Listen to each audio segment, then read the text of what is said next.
जय जय सिया राम। सुंदर कांड रहस्य का यह 20वां एपिसोड प्रस्तुत है। इसमें जब माँ सीता जी ने छोटे छोटे बंदरों के बल पर अपने पक्ष को कमजोर समझा तो हनुमान जी से यह बात कही है, और हनुमान जी ने फिर उनको अपना विराट रूप भी दिखाया है। तब माँ सीता को विश्वास हो गया है कि हाँ, वानर सेना बलवान होगी, मेरा छुटकारा जल्दी होगा। श्री राम जय राम जय जय राम।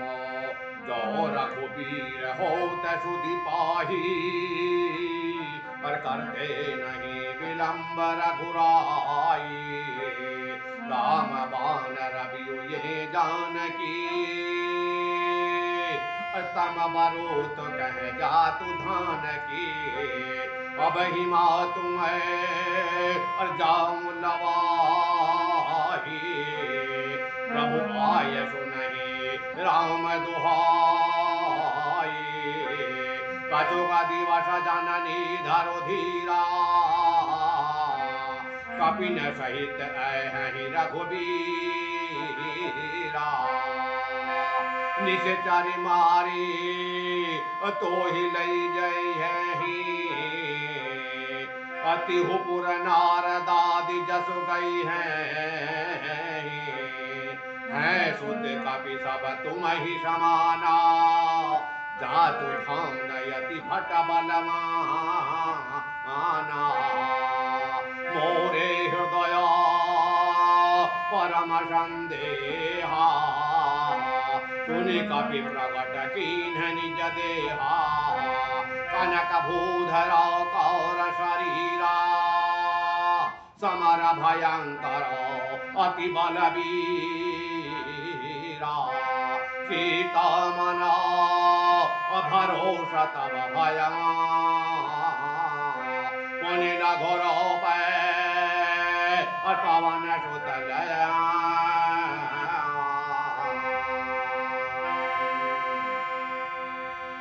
श्री रामचंद्र जी ने यदि खबर पाई होती तो हे माता, आपको लेकर जाने में वे कभी भी विलंब नहीं करते, यानी देर नहीं लगाते।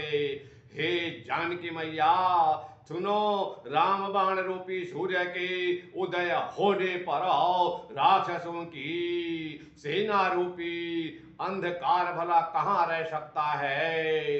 हे माता, मैं आपको अभी यहाँ से लिवा जाऊं, पर श्री रामचंद्र जी की शपथ है, मुझे प्रभु की आज्ञा नहीं है। अतः हे माता, कुछ दिन और धैर्य धारण करो।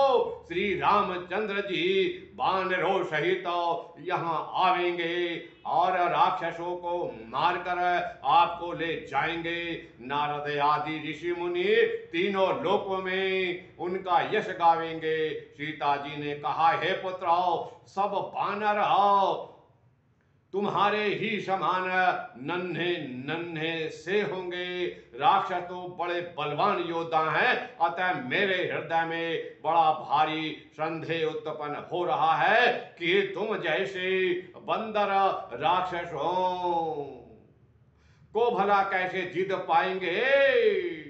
यह सुनकर हनुमान जी ने अपना शरीर प्रकट किया। सोने के पर्वत यानी सुमेरु पर्वत के आकार के समान अत्यंत विशाल शरीर वाले हो गए हैं, जो युद्ध में शत्रुओं के हृदय में भय उत्पन्न करने वाला और बड़ा ही बलवान तथा वीरता से भरा हुआ था।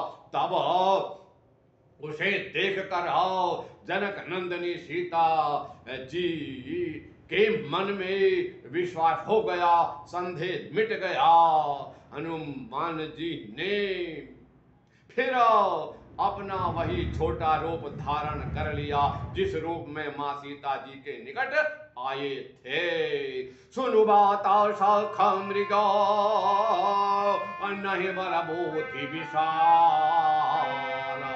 प्रभु प्रतापते गरुड़ ही, खाही परामय होव्या आगे हनुमान जी कहने लगे, हे माता सुनो, वानरों में बहुत बड़ा बुद्धि यानी बहुत अधिक बल भी नहीं होता और बहुत अधिक बुद्धि भी नहीं होती, परंतु प्रभु के प्रताप से बहुत छोटा सर्प भी जैसे गरुड़ को खा सकता है, वैसे ही हम छोटे छोटे वानरों राक्षस सेना को नष्ट कर देंगे।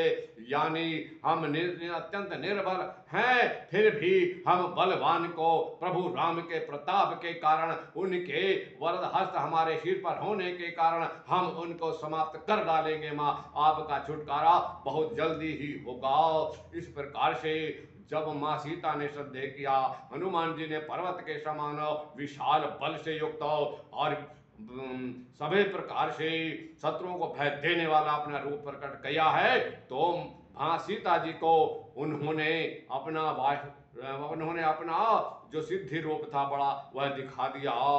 पहले तो भक्ति से यानी माँ सीता से वो छोटे बनकर मिले हैं, बालक के समान मिले हैं। जब माँ सीता ने उन्हें इस प्रकार संदेह के रूप में यानी बानरों का इतना छोटा छोटा समझा, संदेह पैदा किया मन में, तब उन्होंने अपना विशाल रूप दिखा दिया और उन्होंने कहा, देखो माता, भगवान राम तो तुम्हें बहुत जल्दी ही छुड़ा कर ले जाते। नंबर एक तो यह उन्हें जानकारी नहीं थी, अब जानकारी हो गई है, सो बहुत जल्दी ही आपका यहाँ से छुटकारा हो जाएगा। और देखो माता, इस संसार में भगवान इस मृत्यु लोक में और अन्य दोनों लोकों में यानी तीनों लोकों में भगवान का यश अपने आप फैल जाएगा। ऋषि मुनि सब गाते रहेंगे, यदि वे भी आपको तुरंत छुड़ा लेते तो ये सब कार्य नहीं हो पाता। हे माता, मैं भगवान राम की सौगंध खाकर कहता हूँ कि मुझे प्रभु राम जी की आज्ञा नहीं है, वरना मैं आपको अभी यहाँ से लिवा कर ले जाता, पर ऐसे ले जाना भी ठीक नहीं है। भगवान स्वयं अपने बल और पौरुष से आपको जीतेंगे, तभी नारद आदि ऋषि मुनि आप के सहित भगवान राम जी का गुणगान करेंगे और भक्त लोग उससे भक्ति का लाभ उठाएंगे, उससे सारे संसार में उसका इनका यश फैलेगा, जिससे मनुष्य के प्राणी मात्र के हृदय में भक्ति उत्पन्न हो जाएगी। इसी के साथ आप ये समझ लीजिए कि जिस प्रकार से एक छोटा व्यक्ति भी बड़ा बड़ा काम कर लेता है, तो वह कैसे करता है? जब भगवान का उसको आप प्रताप प्राप्त होता, भगवान का उसको आशीर्वाद मिलता है, भगवान की उस पर जब कृपा होती है, तो वह जब परिश्रम करता है तो उस परिश्रम में ही उसको दुगना तिगना बल प्राप्त हो जाता है और वह विजय प्राप्त कर लेता है। लेकिन स्वयं भी हमको चलना जरूरी है, स्वयं भी आगे बढ़ना जरूरी है, तभी हम कार्य में सफल होंगे, तभी भगवान की भी आप कृपा प्राप्त करेंगे। इसी के साथ अगले एपिसोड तक के लिए आप सबके लिए जय सिया राम, जय बजरंग बली हनुमान।